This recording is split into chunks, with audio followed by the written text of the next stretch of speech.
ولقد خلقنا الإنسان ونعلم ما توسوس به نفسه ونحن أقرب إليه من حبل الوريد إذ يتلقى المتلقيان عن اليمين وعن الشمال قعيد ما يلفظ من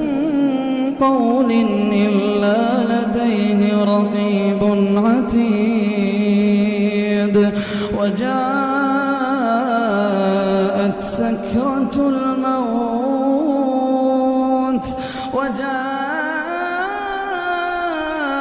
سكرة الموت بالحق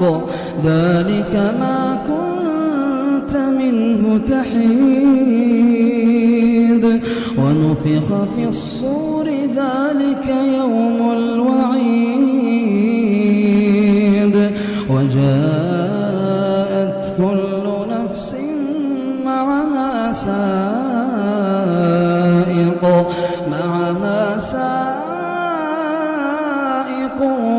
وشهيد لقد كنت في غفلة من هذا فكشفنا عنك غطاءك فبصرك اليوم حديد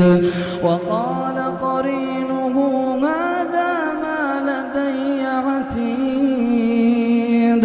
ألقيا في جهنم كل كفار عنيد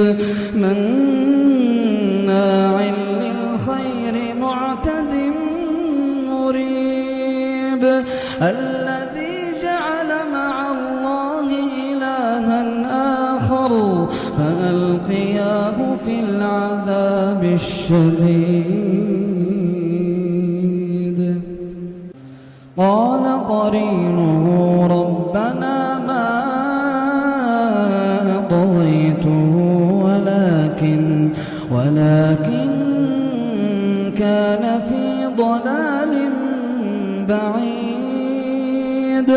قال لا تختصموا لدي وقد قدمت إليكم